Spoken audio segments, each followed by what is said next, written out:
तो दोस्तों टाइटल और थंबनेल से आप समझ ही गए होंगे कि सोलो लेवलिंग का नया एपिसोड आ चुका है और हम जिन्वो और सीरीज की बातें एंड में करेंगे। पहले स्टार्ट करते हैं एपिसोड को। तो एपिसोड के स्टार्टिंग में हम देखते हैं कि जिन्वो ने एलिक्सर ऑफ लाइफ के सारे फ्रेगमेंट कलेक्ट कर लिए हैं और उसने पोशन भी बना लिया है, लेकिन उसको डाउट हो रहा होता है कि क्या ये उसकी मदर की बीमारी को ठीक कर पाएगा या नहीं। और इतने में ही पीछे से आयरन उस ड्रैगन का सर लेके आ जाता है, जिसके बाद जिन्वो उसे भी अपने शैडो आर्मी में ऐड कर लेता है और वो उसका नाम काइसिल रखता है। और ड्रैगन को देखकर एसिल खुश हो जाती है कि इसकी मदद से हम 8th फ्लोर पे बहुत जल्दी पहुंच जाएंगे और वहां पहुंच के हम एक पार्टी रखेंगे। और ये सब सुनकर उसके पापा बहुत ही खुश हो जाएंगे और ऐसी ये सब बातें कर ही रही होती है। और इधर जिन्वो सोच रहा होता है कि उसे जल्दी से जल्दी एलिक्सर ऑफ लाइफ को टेस्ट करना होगा। और तब उसे याद आता है कि उसे रिवॉर्ड में एक रून स्टोन भी मिला था, जिसके बाद वो उसे ब्रेक करके उसकी पावर को अब्सॉर्ब कर लेता है और उस स्टोन में शैडो एक्सचेंज की पावर होती है, जिसके बारे में वो पढ़ के जिन्वो बहुत खुश हो जाता है और उस लड़की से कहता है कि तुम अकेली ही चले जाओ घर, मुझे कहीं और जाना है। और ऐसा बोल के वो शैडो एक्सचेंज कर लेता है और वो टेलीपोर्ट हो जाता है उस एरिया में जहाँ पर वो रहता है। और फिर वो वहाँ पहुंचकर एक नॉर्मल जंप मारता है जस्ट लाइक सुपरमैन। फिर वो समन करता है अपने ड्रैगन को, काइसिल। और इसके बाद हम हेडक्वार्टर का सीन देखते हैं। प्रेसिडेंट और मैनेजर जिनचुल डिस्कस कर रहे होते हैं जीजो आइलैंड रेड को लेकर, और वो बताते हैं कि वो हंटर्स की मैजिकल पावर को यूज करेंगे एज अ बेट एंट को नेस्ट से बाहर निकालने के लिए। साथ ही वो सिग्नल जैमिंग का यूज करेंगे उनके कम्युनिकेशन को ब्लॉक करने के लिए। और जब ये सब हो रहा होगा तब स्पेशल फोर्सेस इन्फिल्ट्रेट करेगी उनकी क्वीन को मारने के लिए। और यहाँ दिक्कत ये होती है कि इन्हें डाउट होता है कि क्या सिग्नल जैमिंग सिस्टम काम करेगा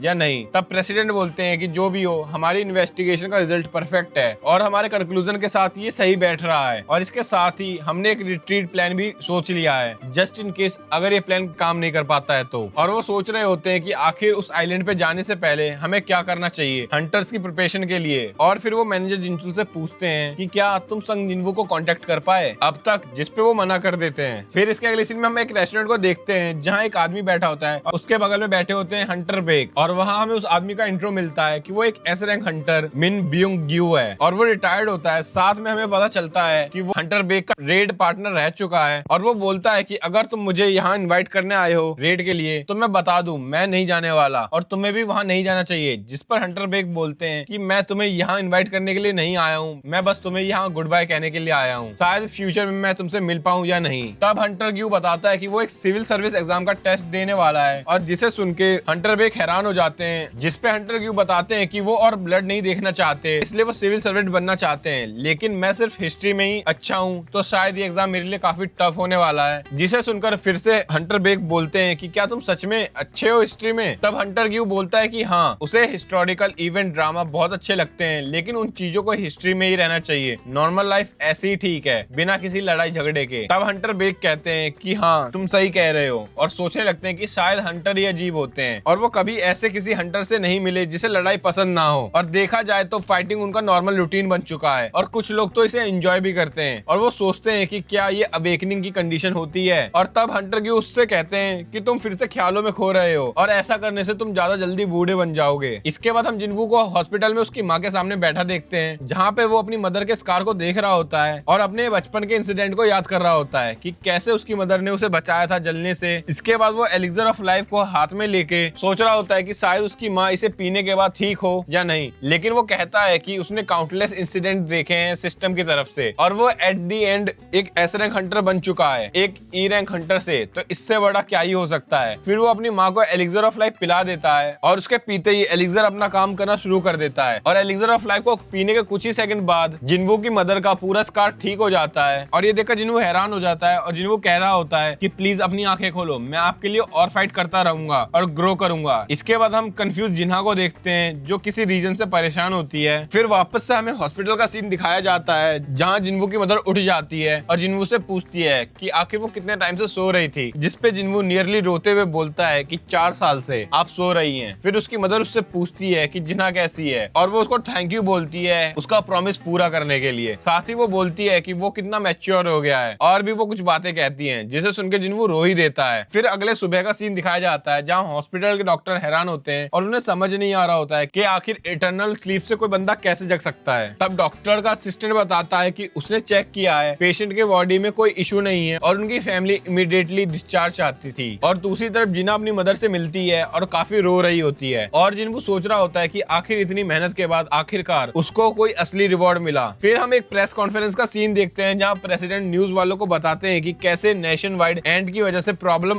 हो रही है और इसके चलते हंटर एसोसिएशन ने फोर्स जेजू आइलैंड रेड को प्लान करा है। और इस रेड में सिर्फ कोरिया के नहीं बल्कि जापान के 10 एस रैंक हंटर भी शामिल होंगे और साथ ही साथ ए रैंक और उसके नीचे के हंटर सर्विलेंस और डिफेंस के लिए रहेंगे और इसमें कोई भी आ सकता है सपोर्ट करने के लिए। साथ ही साथ वो कहते हैं कि इस बार वो जरूर जीतेंगे। और इसके बाद हम फिर से रेस्टोरेंट का सीन देखते हैं और वहां पर भी जेजू आइलैंड रेड को लेकर बात चल रही होती है। और इसके बाद हम फिर जिन्वू के घर का सीन देखते हैं और यहाँ पर जीना काफी एम्बेरस फील कर रही होती है क्योंकि उसने पूरे घर में कबाड़ा फैला रखा होता है। और ये सब देखकर जिन्वू अपनी बहन को डांटने लगता है लेकिन उसकी माँ बीच में ही रोक देती है और सब कुछ साफ करने को बोलती है। और जिन्हा और उसकी मदर को बात करता देख जिन्वू काफी खुश हो रहा होता है और वो सोच रहा होता है कि उसको बरसों से इस चीज का इंतजार था लेकिन अभी भी उसे कोई चीज खल रही होती है। इसके बाद जिन्वू की मदर उससे उसके फादर के बारे में पूछती है कि क्या उन्होंने कभी उसे कांटेक्ट करा, जिसपे जिन्वू मना कर देता है। और फिर उसकी मदर कहती है कि उसने न्यूज देखी और उसे पता है कि वो एक हंटर है और वो जिन्वू को बताती है कि जिन्वू के फादर भी एक हंटर हुआ करते थे और वही सेम लक्षण जिन्वू में भी आए हैं। और तभी पीछे से जिन्हा आकर बोलती है कि उसे भी डॉक्टर बनना है और वो एक दिन जरूर डॉक्टर बनेगी। इसके बाद हम देखते हैं कि जिन्वू पे किसी की कॉल आती है और इसके बाद यहाँ से सीन शिफ्ट हो जाता है हंटर एसोसिएशन के हेडक्वार्टर्स पे और यहाँ पर मैनेजर जिनचुल प्रेसिडेंट को कांग्रेचुलेट कर रहे होते हैं कि उनकी स्पीच काफी अच्छी गई। और यहाँ पर ये दोनों बात करने लगते हैं थॉमस एंड्रे के बारे में। और भाई जिनको नहीं पता थॉमस एंड्रे क्या है तो भाई इसका मतलब है तुम्हें हंटर्स के बारे में कुछ नहीं पता। जितने भी एनिमे वॉचर्स हैं उनको लगता होगा कि एस रैंक की सबसे टॉप रैंक है लेकिन ऐसा नहीं है। असली में जो सबसे टॉप रैंक है वो है एक नेशनल लेवल हंटर की और एक national level Hunter 10 S rank से भी ज्यादा ताकतवर होता है और अगर वो चाहे तो वो अकेला ही किसी भी नेशन से लड़ सकता है। इसके बाद प्रेसिडेंट मैनेजर से पूछते हैं कि क्या वो जिन्वू को कांटेक्ट कर पाए, जिसपे मैनेजर बताते हैं कि हाँ उन्होंने जिन्वू से बात कर ली है और वो कुछ समय में यहाँ आने वाला है। इसके बाद हम देखते हैं कि प्रेसिडेंट जिन्वू को साथ में बैठाकर रेड के बारे में बता रहे होते हैं और वो उससे कहते हैं कि उन्हें उसकी जरूरत है और वो जिन्वू से उसका जवाब मांगते हैं कि क्या वो रेड में शामिल होना चाहेगा। और जिन्वू कुछ जवाब देता है, इतने में ही उसे कोई एनर्जी फील होती है जिसपे प्रेसिडेंट बताते हैं कि सारे एस रैंक हंटर जिम में इकट्ठा हुए हैं अपनी पावर को टेस्ट करने के लिए। इसके बाद हम जिम का सीन देखते हैं जहाँ पर हंटर बेक और हंटर माँ आपस में लड़ रहे होते हैं और ये कोई सीरियस फाइट नहीं थी, ये बस एक ट्रेनिंग वाली फाइट थी। और वहीं पे ऊपर खड़े होकर जिन्वू और प्रेसिडेंट उन्हें देख रहे होते हैं और प्रेसिडेंट जिन्वू को बताते हैं कि सारे एस रैंक इकट्ठा हुए हैं जेजू आइलैंड रेड के लिए। और तभी वहाँ पर हंटर चोई भी आ जाते हैं और वो जिन्वू से कहते हैं कि अगर हंटर बेक अपने फुल पोटेंशियल में लड़ेंगे तो वो एक मॉन्स्टर में कन्वर्ट हो जाएंगे। और ये सुनकर जिन्वू सोचने लगता है कि वो बात सच है कि जब मिस्टर बेक अपने फुल पोटेंशियल में लड़ते हैं तो वो एक मॉन्स्टर में कन्वर्ट हो जाते हैं। और तभी वहाँ पर गोटो ryuji के साथ जापान के हंटर भी आ जाते हैं और उनकी मैनेजर उनको जिन्वू के बारे में बताने लगती है। और सभी जापान के हंटर को कोरिया के हंटर काफी वीक लग रहे होते हैं और वो उनका मजाक बना रहे होते हैं। और तभी वहाँ पर कोरिया के 2 हंटर जाते हैं अपनी कंट्री को डिफेंड करने के लिए लेकिन जापान के हंटर उन्हें इग्नोर ही कर देते हैं। इसके बाद हम सभी एस रैंक हंटर की गैदरिंग देखते हैं और वहाँ पर हंटर बेक सबसे कहते हैं कि हमें एक फ्रेंडली मैच रखना चाहिए अपने पोटेंशियल को जानने के लिए। और ये सुनकर गोटो ryuji काफी खुश होता है और वो हंटर बेक से कहता है कि तुम्हें जो रूल रखने तुम रख लो, हम इस फाइट के लिए तैयार हैं। और तभी वहाँ पर प्रेसिडेंट आ जाते हैं और वो उनसे कहते हैं कि इस फाइट में खाली कॉम्बैट स्टाइल वाले फाइटर ही फाइट करेंगे। और फिर हंटर बेक रूल बनाते हैं कि अगर तुमने अपने अपोनेंट का बैक टच कर लिया या उसके रिस्ट को पकड़ लिया या उसे जमीन पे गिरा दिया तो तुम जीत जाओगे। और ये बात सुनकर सारे हंटर राजी हो जाते हैं और वो फाइट करने के लिए तैयार हो जाते हैं। और सभी हंटर एक साथ फाइट करने के लिए तैयार होते हैं क्योंकि वो कहते हैं कि जेजू आइलैंड रेड पे कोई भी चीज प्लान्ड नहीं होगी तो उन्हें हर चीज के लिए तैयार रहना चाहिए। और इसके बाद 4 कोरिया के हंटर और 4 जापान के हंटर के बीच में फाइट स्टार्ट हो जाती है और बस यहीं पर एपिसोड खत्म हो जाता है। और भाई अगला एपिसोड बहुत तगड़ा आने वाला है क्योंकि अगले एपिसोड में हमें एस रैंक हंटर्स की फाइट देखने को मिलेगी, साथ ही साथ हमें जिन्वू वर्सेस गोटो ryuji भी देखने के लिए मिलेगा। बाकी आपको ये एपिसोड कैसा लगा मुझे कमेंट में बताना और अगर आप चैनल पे नए हो तो चैनल को सब्सक्राइब करो और वीडियो को लाइक करना मत भूलना।